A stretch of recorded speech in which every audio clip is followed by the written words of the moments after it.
Hello，大家好，我係毛毛，今日帶大家去食廣州十大名雞，仲會去食一間而家人氣最高嘅花生酥嘅。咁出發啦，Let's go！呢度咧係海珠廣場地鐵站 A 出口。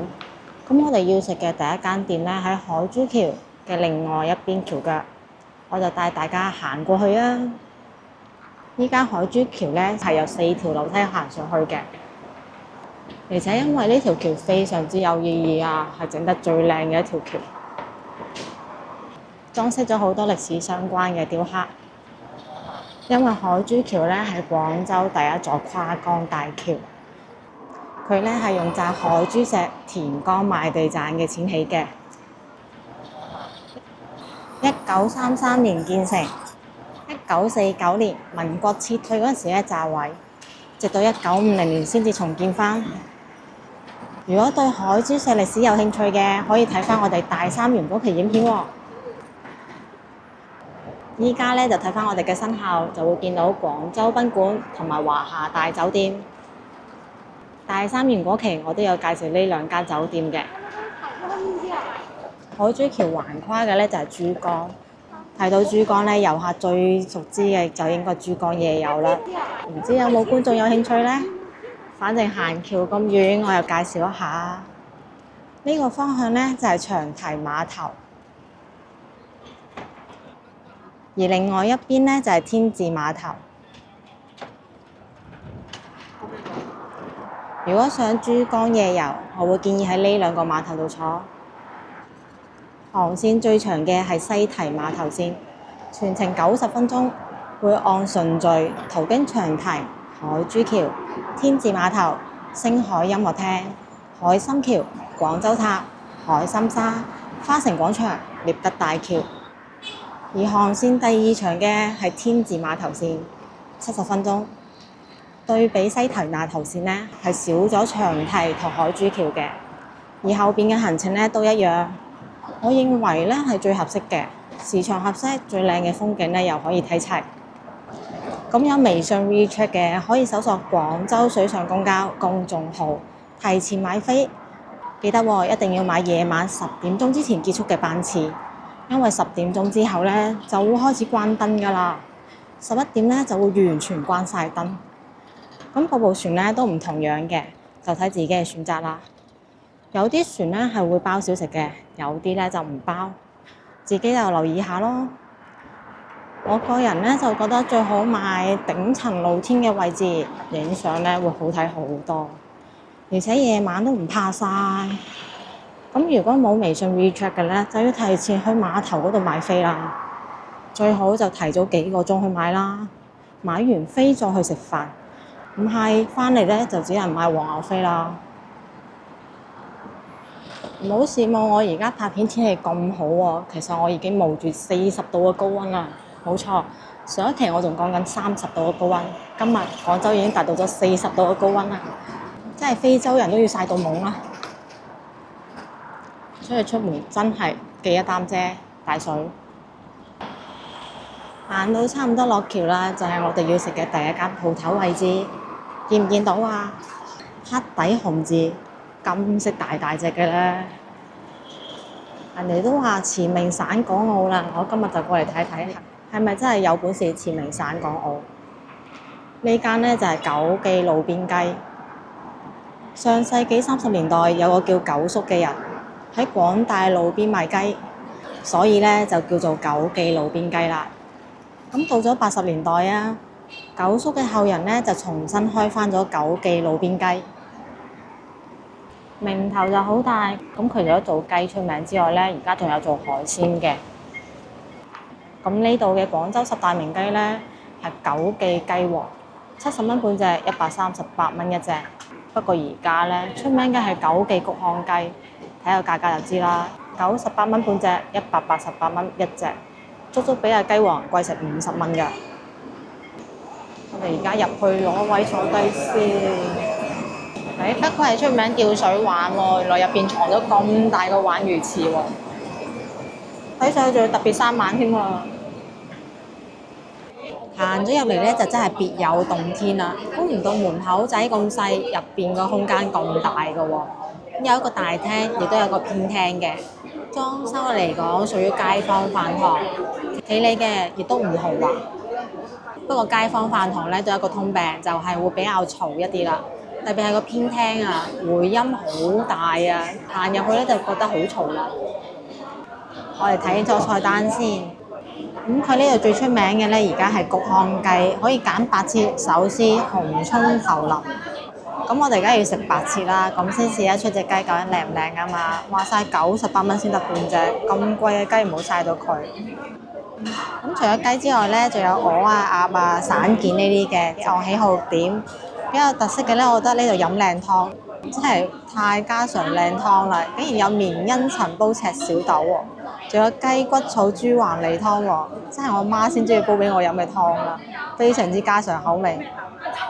涼拌菜呢邊咧，我就見到好有趣嘅，呢度撈魚皮先22蚊。咁之前有觀眾話我哋推介嘅陳添記撈鯇魚皮好普通，咁佢又可以試一試呢個探埋空調先22蚊嘅撈魚皮，係咪真係同我哋推薦嘅撈鯇魚皮一模一樣啊？咁睇翻下其他菜式先，小炒呢邊咧好多元化，又有廣寧菜喎，又有德國菜喎，咁啊按喜好揀啦。呢啲菜我哋就唔揀啦。佢有個海鮮田，我想食海鮮多啲啦，就有啲標咗價嘅，有啲咧就寫時價。鯇魚好平啊，68蚊一條啫喎，啱啱睇咁大條正啊，等我嚟翻條啦。至於其他嘅名貴海鮮咧，又有喎，各種斑類啦，有興趣先試啦，單價咧係有啲貴嘅。至於豆腐類呢邊咧，仲有個生炒糯米飯添，咁啊都有個 group 喺度，我記得都有人同我講過係好食嘅。其他時蔬類嘅，我哋啲食肉獸咧就唔啱啦。後邊咧就係主食同埋啲酒水。呢度茶位大廳咧係5蚊一位，飯亦都係5蚊一碗。薑蓉追加嘅話咧係需要5蚊一碟嘅喎。睇完菜單就去落單啦。98蚊半隻嘅焗炕雞，哇！唔知係而家嘅招牌啦，我見過最標準嘅靚雞啦。首先係一隻巴掌雞，真係得巴掌咁大，唔係代表佢唔夠雞齡喎。你睇睇嗰啲菠蘿釘，起得好靚，好均勻㗎。雞齡咧係足嘅，諗都流口水啊！咁係搭配咗薑葱同埋豉油，仲俾埋雞雜，夠晒足料啦。哇！真係一份靚雞啊！雖然都仲係有啲小細節唔係好完美，劈劈呢度有條小毛毛。我哋開食啦！雞骨咧仲有少少帶紅，作為白切雞嘅話咧，非常之標準，冇皮下脂肪，而且皮係有厚度嘅，感覺會幾脆下。未知得唔得就食咗個比位先，點薑葱。雞肉一咬就斷，非常之嫩，而且仲係好脆啊！我食過最脆嘅雞啦。呢份雞好味好味，但佢好味之處咧係唔同清明雞嘅喎。清明雞食嘅咧係滷水浸到入骨都有味嘅感覺，而佢咧係用清水浸熟嘅，所以食嘅咧就純嘅鮮雞味啦。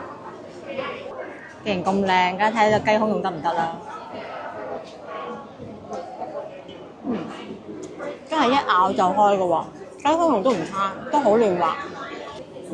小伙伴都試過啦，咁我就一人食咗一塊雞胸肉，我嗰塊咧係滑嘅，佢嗰塊咧就話有少少韌，就有啲唔係好平均啦。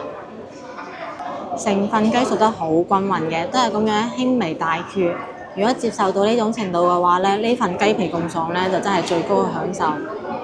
按老廣嘅標準嚟講，我係完全冇問題，好接受㗎。佢真係花生油好香啊，越食越香啊，好好食啊份雞。食雞嘅最高享受就係呢份菠蘿釘啊，真係好彈牙啊，好好味啊！雞雜方面咧，配咗雞蛋啦、雞腸、雞腎同埋有啲雞血。呢份雞咧又好雞香味，又好花生油味，但係份內臟咧就真係白霎咁個味嘅喎。即係呢份豉油咧係嚟俾雞雜點嘅，點完之後咧就好味啦。68蚊嘅油鹽蒸蠔坑鯇魚，雖然冇咩特別嘅擺盤，但係感受到非常之靚啊！首先條魚起得好均勻啦，左右對稱，頭咧係完整嘅，到對小翅膀咧都好有氣嘅。68蚊咧係俾咗好大條嘅，非常之完整之餘咧，佢冇放豉油嘅，就係落咗油鹽。河鮮足夠鮮味咧，先至敢咁蒸嘅。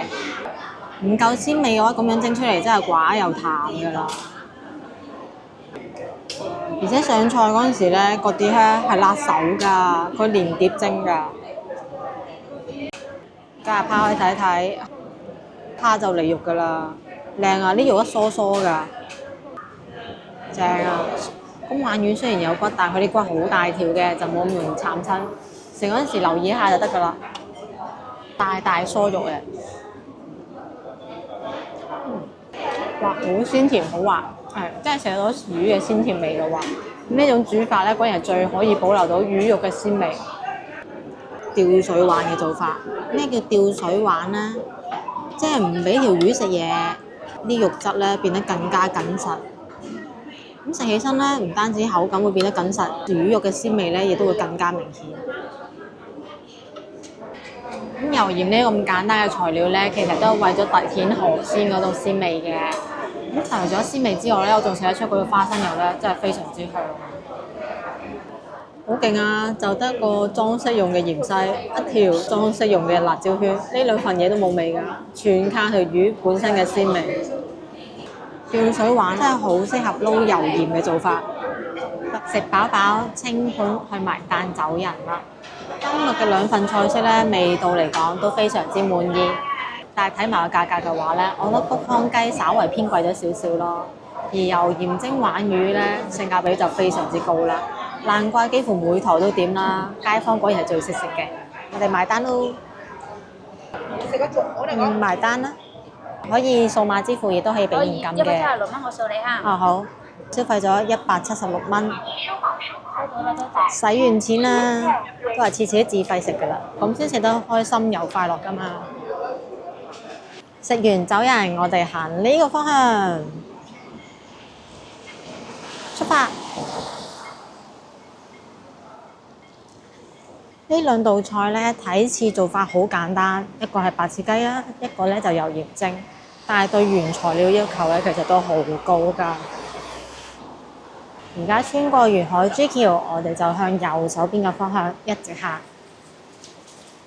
呢度咧曾經係發展過民間非遺傳承嘅，所以沿途都係呢啲非遺店鋪，不過關得就關咗啦。估計選址一般般，實在係冇辦法長期做落嚟。各種工作室啊、大師工房啊，呢度仲有間廣州市輕工技術學校噶喎。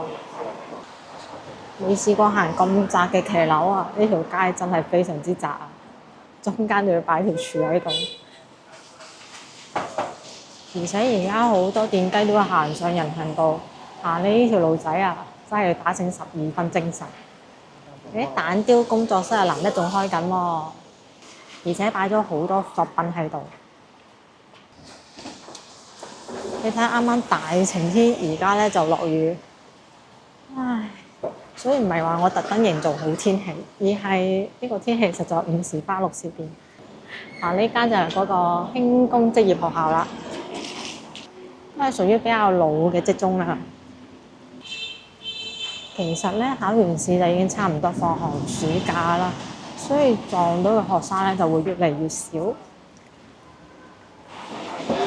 仲有啲畫廊喎，雖然唔係非遺傳承，不過要買呢類型嘅嘢咧都可以過嚟逛一逛嘅。話晒海珠區真係好多啲酸枝木家私鋪啊！呢間下女美食咧都好正㗎。性價比之王，23蚊一個現炒碟頭飯，大大碟，餸多飯又多，例湯任飲，細食啲嘅都冇可能食得完啦。附近咧好多打工人都過嚟食㗎，推薦佢嘅牛肉滑蛋飯，非常好食，而且老細咧好風趣幽默㗎，特別係你講粵語嗰陣時。介紹完呢間，我哋就沿路折返。廣州嘅老店咧，成日都有呢個習慣嘅，你講粵語就會對你特別好，因為佢講普通話有啲困難，所以就會容易有少少情緒咯。而家咧，我哋就過馬路行呢條天橋翻對面。天橋所在嘅呢度咧就係江南大道北啦，亦都係最多私人婚紗鋪嘅地方。私人嘅婚紗鋪有咩好處咧？可以有高中低檔啊！而且大部分都係手工製作，就算連日常着嘅旗袍咧，都可以喺度買到。由啱先睇到嘅嗰個方向，沿住呢度成街都係㗎，保證揀到你眼花繚亂。之前有觀眾話想揾旗袍嘅，過嚟呢邊睇睇啊，話唔定有啱心水嘅。有啲鋪頭咧仲可以訂製嘅喎。咁佢唔單止賣衫嘅，鞋都配埋，仲有首飾。需要逛婚紗街嘅觀眾咧，就可以選擇一由海珠廣場站行過海珠橋過嚟；二咧就係搭到市義宮站，由呢個方向行翻過嚟。我哋依家咧就沿住呢個方向行啦，左手邊呢度沿途都有唔少嘅婚紗店㗎。至於點解係婚紗街咧？呢個就係一個經商歷史啦，好似冇咩文化底蘊。因為舊陣時好多省港澳翻咗嚟咧，喺度創業，咁嗰陣時咧就好少婚紗嘅。咁啊呢邊以前嘅鋪租比較平啊嘛，咁啊漸漸就形成咗婚紗一條街啦。而且成街都係，呢間唔啱咪睇第二間咯。有啲鋪頭仲開到好夜添啊！嗱，呢啲就定製嗰啲啦，就得布料嘅啫，成品都唔擺喺度。估計就鉛寶或者係你自己來圖啊，啱心水再計價啦。咁一般入呢啲鋪頭咧都要除鞋，佢備咗拖鞋。我唔買婚紗或者唔着旗袍，要去晚宴啊，要小禮服啊，呢邊都有㗎。我哋沿住南華中路一直行，嚟到盡頭咧就係同慶路啦。同慶路呢度咧就有間宵夜鋪，開咗好多年㗎啦，就係佢啦，蒲天光。不過依家出品咧就越嚟越差，原價嘅話係非常之唔建議過嚟食㗎，係唔建議啊嚇。因為美團上邊咧長期有做半價套餐，半價之後可以食一下嘅。蒲天光雖然而家出品一般般，不過咧係寄託咗好多老港回憶嘅宵夜勝地，而距離蒲天光冇幾遠咧，係大明洋美食。呢個鋪位啊，其實幾年前咧係光明洋嘅，後嚟光明洋咧就搬咗鋪，而呢個老細咧就租咗呢間鋪，開咗呢間大明洋。我嗰時嚟食啊，都冇留意個大字少咗2點啊，以為仲係光明洋啦，食到一半先至發現原來換咗店啦。如果想食清湯羊，我建議咧就去翻光明戲院嗰間光明羊。而且出到嚟就見到蒲天光嘅燒鵝啦，而家係下晝2點零鐘，就要入爐燒咯喎。我哋而家咧就沿住呢條路去南華東路，出發食我嘅飯後點心。唔好睇呢邊凹凹凸凸啊！出名嘅食肆咧真係有唔少，但係真係適合揾嘢食嘅咋。行起身就比較嘈雜啦，路又冇咩好睇喎，唔似得我哋之前拍攝嘅同福路有歷史又好睇。有興趣嘅可以睇翻我哋同福路過幾期影片。呢度咧就南華東路，沿住呢個方向一直行，就呢間啦，純心餅店。咁佢喺呢邊咧係有2間店嘅，同福路店咧就好食嘅花生酥同埋杏仁酥都冇賣㗎，而淨係得呢間淺口店有賣。唔好睇而家得嗰10個人左右排隊啊，都可能要排成1個鐘以上㗎啦。所以之前有觀眾問點解冇推薦呢間店呢？我依家咧就嚟解釋一下啦。因為呢間咧真係超級網紅店，係疫情之後先咁紅㗎。工作日都肯定要排隊1個鐘以上。曾經咧係有個限購嘅，依家又取消咗。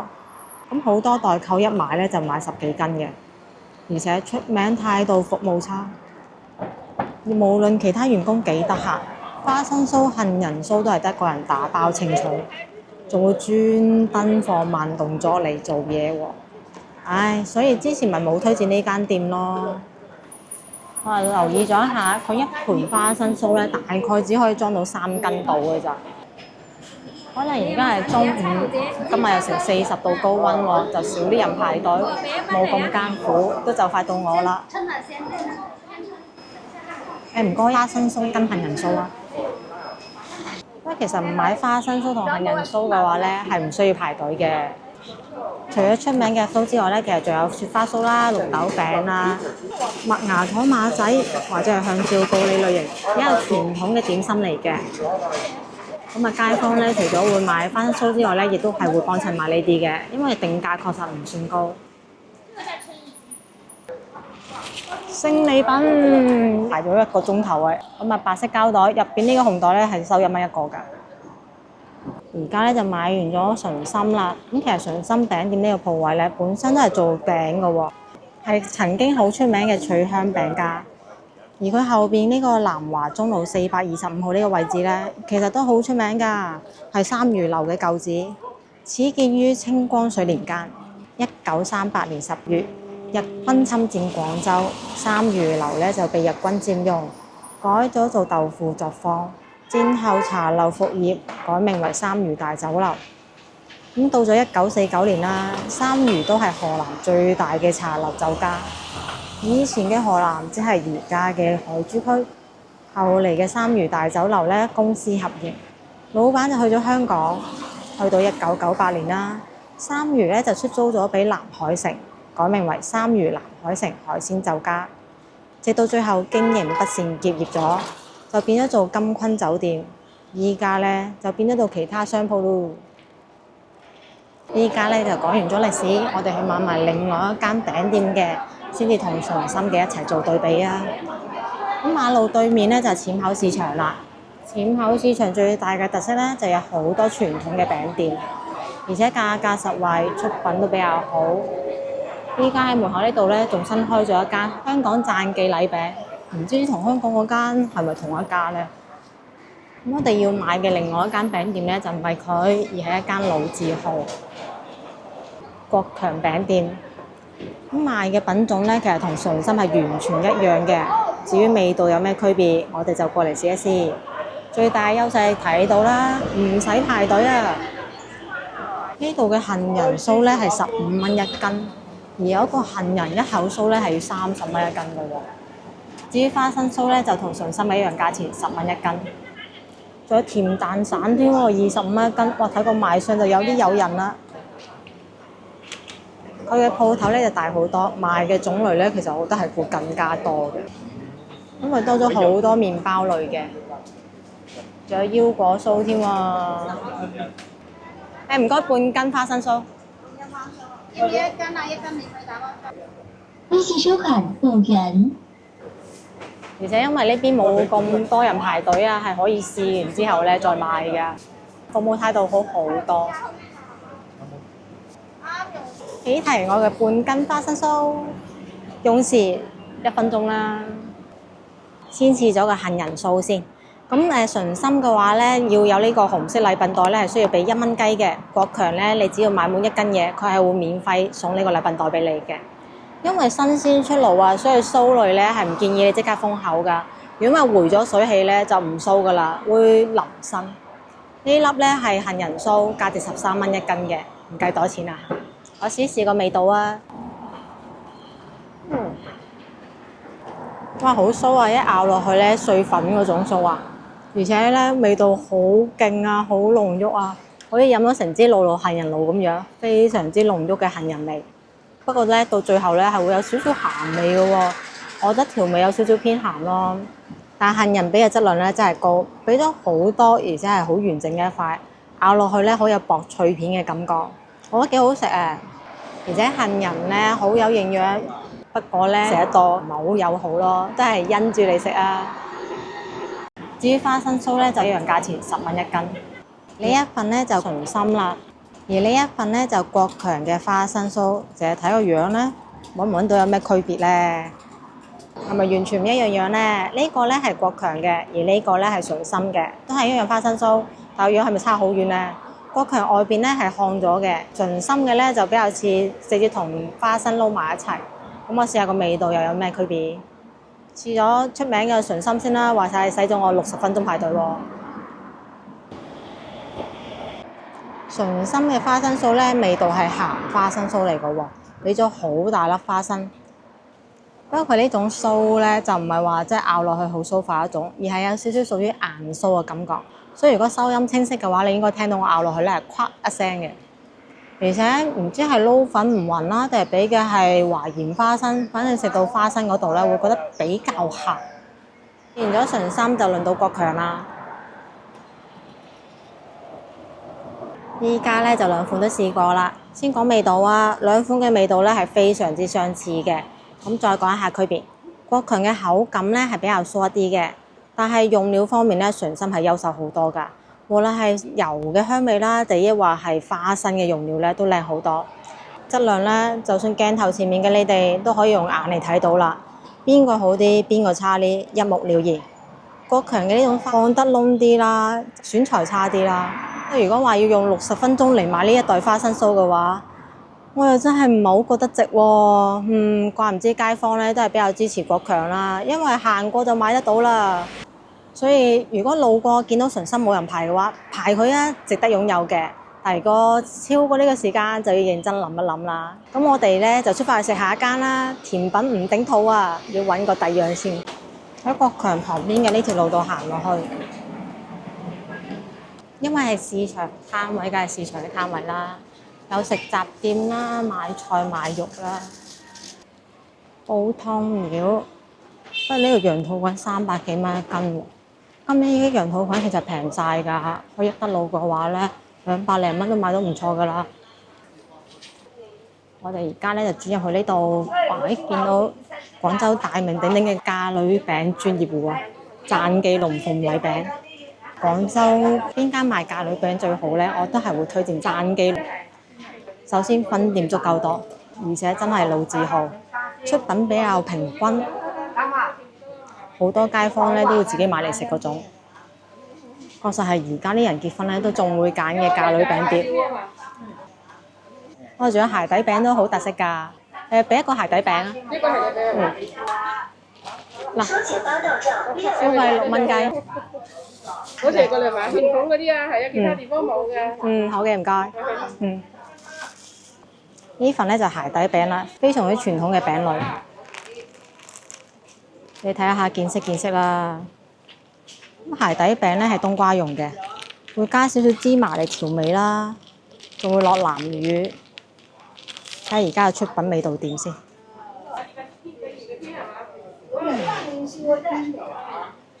餡料咧就主要係冬瓜蓉同埋南乳，咁啊兩個味道都好濃郁嘅。